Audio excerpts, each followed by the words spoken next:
Väčšinu dňa sa snažíme zapadnúť do škatuliek a trendov, až kým nezabudneme na tú najdôležitejšiu osobu, na seba.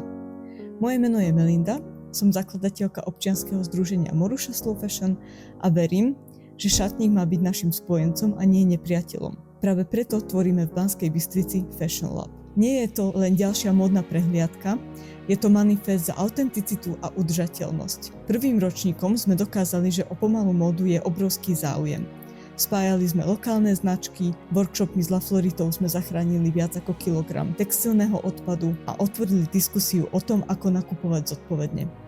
Vďaka Centru environmentálnej a etickej výchovy Živica a ateliéru Rabada sme vás mohli zoznámiť s výrobou prírodnej soli do kúpela a technikou modrotlače naživo. Tento rok ideme ešte hlbšie. Chceme spojiť kreativitu so psychológiou oblečenia a ukázať vám cestu k vlastnej identite cez to, čo nosíme.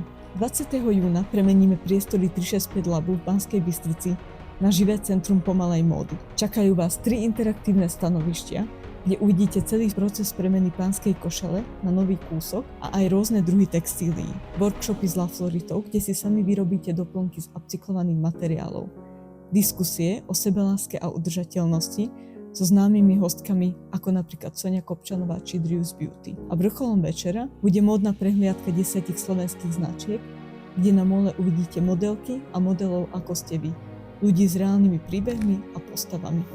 Aby sme podujatie mohli zorganizovať na profesionálnej úrovni, potrebujeme vašu pomoc. Vaša podpora nám pomôže zabezpečiť materiál na upcykláciu, technické vybavenie, priestory a dôstojné podmienky pre našich lektorov a hostí. Ak vyzbierame viac, naším snom je vytvoriť interaktívnu mapu slovenských udržateľných značiek, aby ste alternatívu k fast fashion mali vždy po ruke. Fashion Lab je o nás všetkých. Je o rešpekte k planéte a k sebe samému.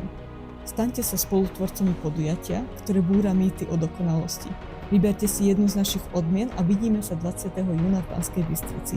Ďakujeme, že nám pomáhate tvoriť módu s dušou.